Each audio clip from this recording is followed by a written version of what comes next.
কথা বলেন না, কথা বলেন না ভাই। ভাই আপনি পিছনে যান না ভাই, আপনি একটা সাইডে যান, ক্যামেরা ছবি নিতে দেন, খুব ইম্পর্টেন্ট।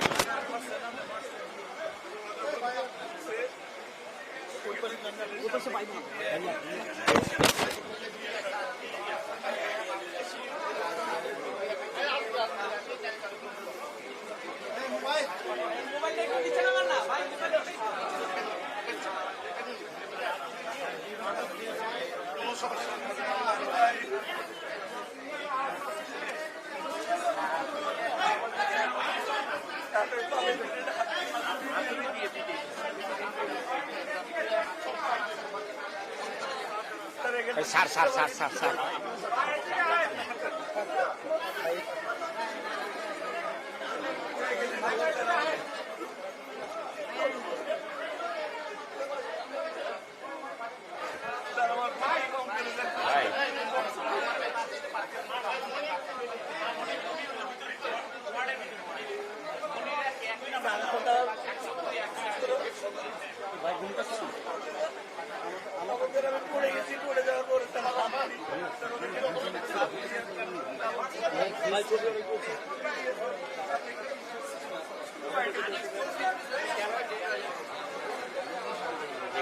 ভাই কিসে করে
ক্যামেরা যান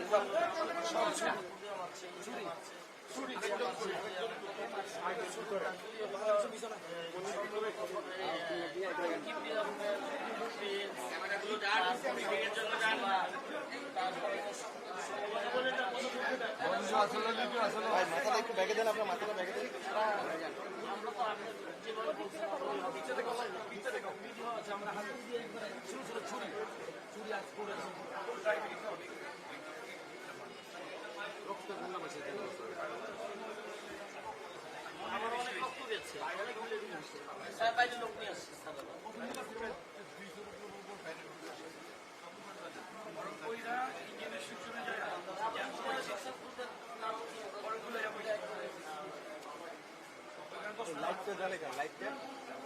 ভাই ফ্ল্যাশ লাইটটা অফ করেন, একটু উপরে রাখেন তাহলে।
এখানে ডিউটি ডাক্তার আছে না? ডাক্তার ডাক্তার ডাক্তার ভাই সামনে আসলাম না, পিছনে ক্যামেরা আর পিছনে পিছনে আসে ভাই। আমরা একটু পর সরেন, পরে আবার যাই। কবুল ভাই বলেন।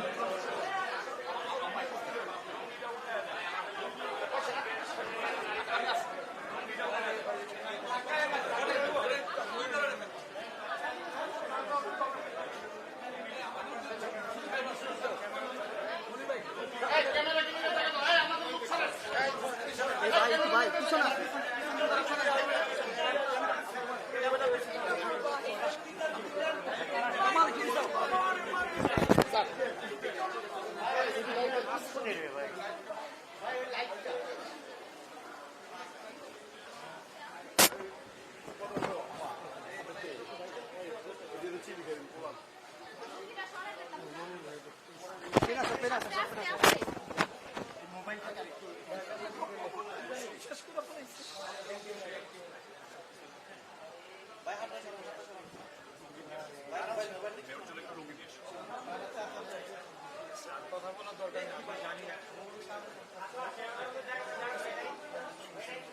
হ্যাঁ ভাই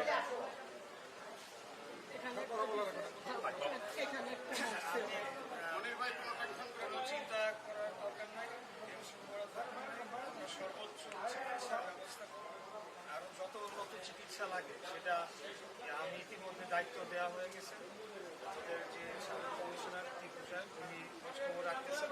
আমরা এখান থেকে দরকার হলে যত উন্নত চিকিৎসা দেওয়ার জন্য যেখানে নিয়ে যাওয়ার প্রয়োজন হয় আগে এখানে আপাতত স্থিতিশীল অবস্থায় আসুন, তারপর এখান থেকে যদি আরো বেটার জায়গায় চিকিৎসা নিয়ে যাইতে হয় সেটা আমরা নিয়ে যাব। আপনারা ছিলেন আন্দোলনের সবচেয়ে পরিচিত, আপনাদের উপরে এই আন্দোলনের এইটাই ভাই আমরা গণতন্ত্রের উপরে আমাদের ন্যায্য যৌক্তিক দাবির উপরে এটা একটা বিশাল গভীর ষড়যন্ত্র অংশ। আপনি আল্লাহর কাছে দোয়া করেন যে আল্লাহ আপনাকে জীবন আপনার নাশ হয় নাই। তো এটার জন্য যারা দায়ী, যতদিন না পর্যন্ত তাদেরকে আমরা আইনের আওতায় আইনের সর্বোচ্চ যেটা তাদের প্রাপ্য শাস্তি সেটা নিশ্চিত না করবো, ততদিন পর্যন্ত আমি শান্তিতে ঘুমাবো না। এটা আমি কথা ঠিক ভাই। আমি এখানে আর বেশিক্ষণ থাকবো না, কারণ আপনার এখন রেস্ট দরকার। আপনারা এখানে বেশি গ্যাদারিং করেন না। আমি দেখতেছি বিষয় সব। ভাই আপনি থাকতে আমাদের আর কোনো ই নেই। আমরা কুকা ভাইয়ের জন্য রক্ত দিতে প্রস্তুত ছিলাম, আর তোমার জন্য আমার ভাই। ঠিক আছে, এই মাইক যত জনগণ তোমার মারছে, যত কলিগ, এটি সব তোমার উপরে পড়ছে বাবা। আমি এটাই বলতে চাই, আপনি তার কোনো বিচার চাই না। অবশ্যই এই আঘাতটা তো আমার উপরই আঘাত। হ্যাঁ, আজকে এই আঘাতটা আমার উপরই আঘাত গেছে। আমার জন্যই এই আঘাতটা আসছে, আমার উপরই আঘাত। সেইভাবেই আমি এটাকে দেখতেছি এবং সেইভাবেই এটাকে আমরা আমগো আঘাত আরো করুক, তারপর আমরা তোমারই পক্ষে আছি। ভাই আমাদের ফ্যামিলি পুরাটাই আপনার জন্য, লাগলে আরো রক্ত দেবো আপনার জন্য, যতটুকু রক্ত থাকবে এ পর্যন্ত দিয়ে যাবো ভাইয়া। এগুলা সহ্য করবো না আমরা, আর কোনো আঘাত যা আসছে আমার মামা যাতে শেষ আঘাত হয়। হ্যাঁ এটাই, আমার মামা যে বাইচে আছে এটাই সবচেয়ে বড় কিছু, আর আমরা লাগলে আরো রক্ত দেবো আপনার জন্য। এটাই দোয়া করলে হবে।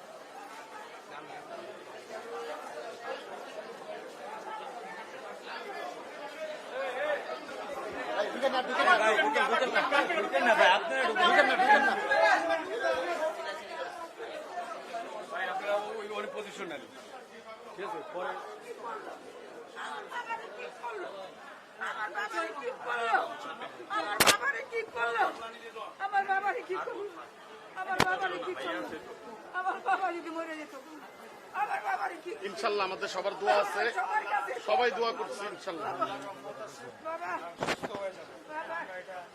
আমার বাবারে কি করলো, আমার বাবারে কি করলো বাবা,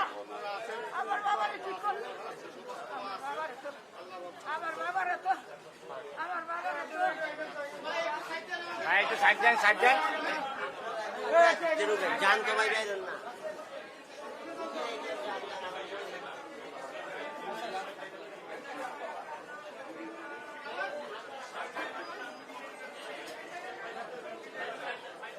ভাই সবাই একটু সাইড দেন ভাই।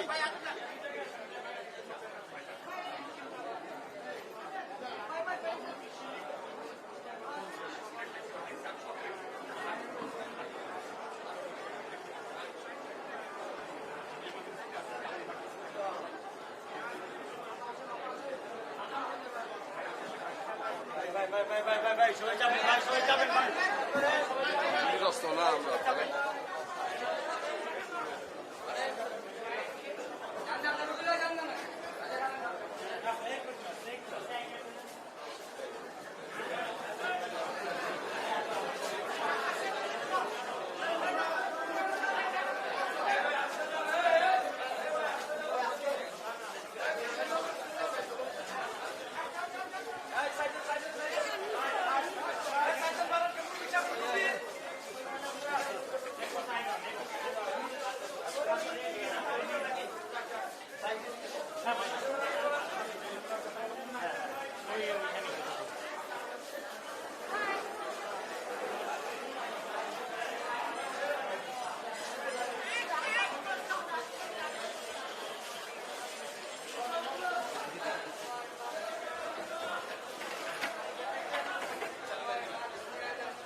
এটা ধরেন তাহলে একটা ধরবেন কেন এটাও ধরবেন অবস্থাটা কি নিতে পারি সামনে ভাই তুই সামনে পাবেল সামনে দিকে না না সামনে তো লাগবে না, ডিস্টার্ব করে না প্লিজ, একটু জরুরি কথা বলবো। পিছাবে পিছাবে বড় করে নিলাম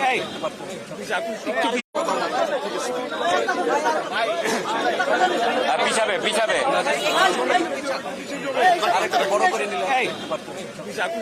আপনারা জানেন যে দীর্ঘদিন এখানে স্থবিরতা বিরাজমান ছিল, সেখান থেকে উত্তরণ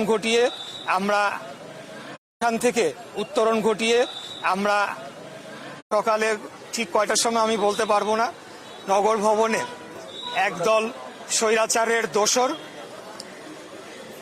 এবং নগর ভবনের দুর্নীতিবাজ কতিপয় কর্মকর্তার নেতৃত্বে বহিরাগত ভাড়াটে সন্ত্রাসীদেরকে নিয়ে আসে এবং তারা আমার নামে স্লোগান দিয়ে তারা যারা এতদিন যাবৎ আন্দোলন করেছে, আন্দোলনের যারা অগ্রভাগে ছিল, যারা আন্দোলনের পরিচিত মুখ বলে আমরা জানি, তাদের উপরে হত্যার উদ্দেশ্যে হামলা করেছে এবং 3 জন এখন মুমূর্ষু অবস্থায় রয়েছে, 8-10 জনকে প্রাথমিক চিকিৎসা দিয়ে ছেড়ে দেওয়া হয়েছে। তারা স্ক্রুড্রাইভার, হাতুড়ি, দেশীয় অস্ত্রশস্ত্র এবং একজনের পকেটে পিস্তলও ছিল, কোমরে পিস্তলও ছিল এবং একজনকে ছুরি দিয়ে আঘাত করে তার ফুসফুসে একটি ছিদ্র করে ফেলা হয়েছে। তার অবস্থা আশঙ্কাজনক, তার কি হবে আমরা জানি না। এটি করার মধ্য দিয়ে তারা এক ঢিলে 2 পাখি, প্রথমত তারা আমার নামে স্লোগান দিয়ে বা বিএনপির নামে স্লোগান দিয়ে যখন হামলা করে তখন জনগণের মাঝে এটি দেখানোর চেষ্টা করে যে এটি বিএনপির 2টি গ্রুপের সংঘর্ষ। দ্বিতীয়ত এই যে জনগণ সেবা নিতে আসছে, স্বস্তিতে তারা নগর ভবনে প্রবেশ করছে, সেটিকে বিঘ্ন ঘটিয়ে একটি ভীতিকর পরিবেশ সৃষ্টি করে পুরো দায়টাই আমাদের এই আন্দোলনকারী এবং বিএনপির যারা আমরা রাজনীতি করি তাদের উপরে চাপিয়ে দেওয়ার একটা চেষ্টা করা হয়েছে। এখন আমি এটার তীব্র নিন্দা এবং প্রতিবাদ জানালে আসলে এটা একটা গতানুগতিক বক্তব্য হয়ে যাবে। আমি বলবো যে দ্রুততম সময় এই যে যারা হামলা করেছে তাদের সিসিটিভি ফুটেজ রয়েছে, নগর ভবনের সিসিটিভিতে ধরা পড়েছে, বিভিন্ন গণমাধ্যমের ক্যামেরায় তাদের ছবি এসেছে এবং মোবাইলের ফুটেজও রয়েছে। এগুলোকে পুঙ্খানুপুঙ্খভাবে পর্যালোচনা করে এই হামলাকারীদেরকে দ্রুততম সময়ের মধ্যে গ্রেফতার করতে হবে এবং তাদেরকে আইনের আওতায় এনে তাদেরকে বিচারের মুখোমুখি করে তাদেরকে সর্বোচ্চ শাস্তি নিশ্চিত না করা পর্যন্ত আমরা থামব না। এই ষড়যন্ত্র পুরোটাই আমাদের এই আন্দোলনের উপরে হয়েছে। এই ষড়যন্ত্র গণতন্ত্রের উপরে হয়েছে। এই ষড়যন্ত্র বাংলাদেশের বৃহৎ রাজনৈতিক স্বার্থের পক্ষে যে আমরা নিরলসভাবে পরিশ্রম করে কাজ করে চলেছি, আগামী দিনে একটি সুষ্ঠু সঠিক জাতীয়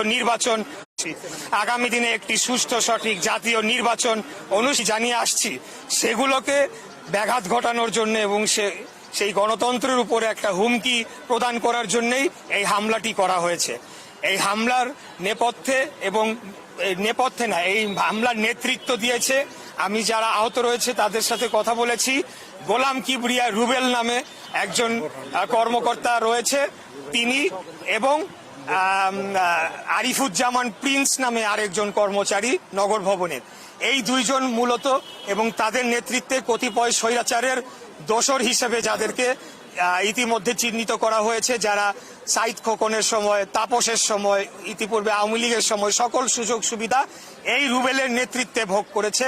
তাদের নেতৃত্বে বহিরাগত প্রায় শতাধিক সন্ত্রাসী, তারা মুখোশধারী, তারা মুখোশ পরে এই অস্ত্রশস্ত্র নিয়ে হামলা চালায় এবং এই রকমের একটি নাটক তারা রচনা করে, যেখানে আমাদের দলীয় স্লোগান ব্যবহার করে। আপনারা একটা জিনিস লক্ষ্য করবেন, এই আন্দোলনটা কিন্তু বিএনপির ব্যানারের কোনো আন্দোলন হচ্ছিল না, এখানে ঢাকা নগরবাসীর ব্যানারে আন্দোলন হচ্ছিল এবং এখানে দলীয় স্লোগানও সেভাবে দেওয়া হচ্ছিল না। অতএব পুরো জিনিসটাই আমাদের দলের বিরুদ্ধে ষড়যন্ত্র এবং আমাদের এই আন্দোলনের বিরুদ্ধে ষড়যন্ত্র, এবং আগামীতে আমরা যে গণতন্ত্র পুনরুদ্ধারের জন্য যে কার্যক্রম চালিয়ে যাচ্ছি সেটার বিরুদ্ধে একটা বিশাল ষড়যন্ত্র বলে আমরা মনে করছি। এবং আমরা বলতে চাই, এখানে আমাদের দমে যাওয়ার কোনো সুযোগ নাই, এখানে পেছনে হটে যাওয়ার কোনো সুযোগ নাই। আমরা বলছি না যে আমরা এখান থেকে আবার আন্দোলন শুরু করে দিব বা আন্দোলন করে আমরা সবকিছু স্থবির করে দিব, সেটা বলছি না। আমরা জনগণকে আশ্বস্ত করতে চাই, আপনারা নির্ভয়ে নির্বিঘ্নে নগর ভবনে আসবেন বা আপনাদের অন্যান্য আঞ্চলিক কার্যালয়ে আপনারা যাবেন। আপনাদের প্রয়োজনীয় সেবা নিশ্চিত করার দায়িত্ব বাংলাদেশের জনগণের ট্যাক্সের টাকায় কর্মরত এই সকল কর্মচারী সিকিউরড রাষ্ট্রে পরিণত পারি, এটাই আমাদের আজকের দাবি। ভাই, একটা প্রশ্ন, মানে যারা আহত তাদের কাছ থেকে যেটা শুনলাম,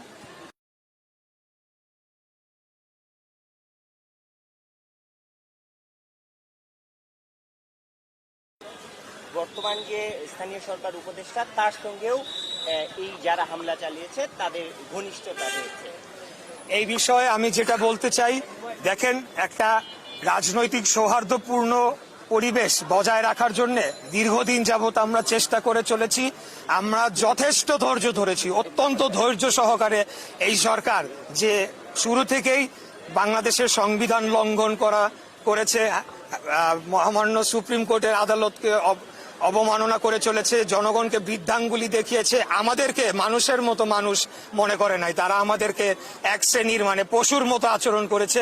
তারপরেও আমরা সৌহার্দ্যপূর্ণ প্রকৌশলী বিভাগ, সেখান থেকে সকল প্রকারের দুর্নীতি, লুটপাট, সকল প্রকারের টেন্ডারবাজি, ভাগাভাগি সবকিছু সেখান থেকে করা হতো। এবং সেই ভাগগুলা এই যে আপনার নতুন যারা এখন বৈষম্য বিরোধী ছাত্র আন্দোলনের নামে যারা বিভিন্ন সরকারি অফিসে গিয়ে টেন্ডারবাজি করছে তাদের সাথে ভাগাভাগি করে তার অবস্থানটি ঠিক রেখেছিল। অতএব এখানে একটা যোগসূত্র অবশ্যই খুঁজে পাওয়ার।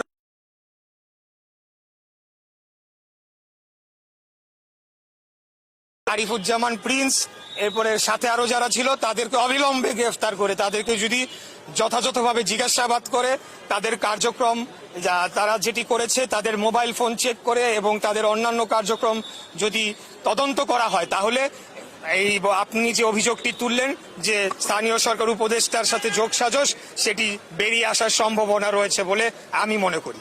ভাই, আপনি যখন বলছেন অনেকে আবার বেশ কিছু গণমাধ্যমে খবর হয়েছে সেগুলোর নাম তারা শ্রমিক দল নেতা হিসেবে তাদেরকে পরিচয় করে। জি জি আঙ্কেল, প্লিজ আমি এই বিষয়টাতে আসতাম। দেখেন, আমি আগেই শুরুতেই বলেছি যে এই আজকের ঘটনাটি সম্পূর্ণ পরিকল্পিতভাবে ঘটানো হয়েছে। যখনই আমরা একটা স্বস্তির আমেজ তৈরি করতে পারলাম নগরবাসীর জন্য, তখনই কিন্তু এই পরিকল্পিতভাবে ঘটনাটি ঘটানো হয়। এবং এখানে যে একজন দুইজনকে ব্যবহার করা হয়েছে, তারা অতীতে অনেক আগে কোনো এক সময় তারা নিজেদেরকে শ্রমিক দলের পরিচয় দিত, কিন্তু আমার সাথে ঢাকা মহানগর দক্ষিণ শ্রমিক আসলো যে বিএনপির 2 গ্রুপ, ইশরাকের 2 গ্রুপ, এই ধরনের অপপ্রচারের আমরা তীব্র নিন্দা। এই যে মিডিয়ার ভেতরে এখনো স্বৈরাচারের দোসররা বিভিন্ন স্থানে এখনো তারা ঘাপটি মেরে লুকিয়ে রয়েছে এবং তারাই তাদেরকে সহযোগিতা করছে। আমরা তাদেরকেও দ্রুততম সময় চিহ্নিত করে ওই সকল স্থান থেকে অপসারণ করার জোরালো দাবি জানাচ্ছি। কারণ এখানে তারা যে কাজটি করছে, তারা জনগণকে বিভ্রান্ত করছে এবং পুরো দায়টাই বিএনপির উপরে চাপানো হয়েছে, যেটি আমাদের ইতিপূর্বে আপনারা শুনেছেন আমাদের ভারপ্রাপ্ত চেয়ারম্যান বলেছে বিএনপিকে একটা মিডিয়া ট্রায়ালের মুখোমুখি করা হচ্ছে নির্বাচনের আগে যাতে বিতর্কিত করা যায়।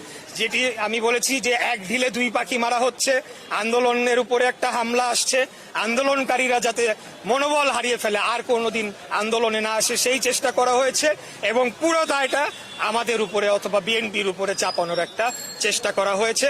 এরা কোনো বিএনপির লোক না, এরা ক্রিমিনাল, এরা ফৌজদারি অপরাধী, এরা সন্ত্রাসী। এদেরকে অবিলম্বে দ্রুততম সময়ে গ্রেফতার করে আইনের আওতায় আনতে হবে।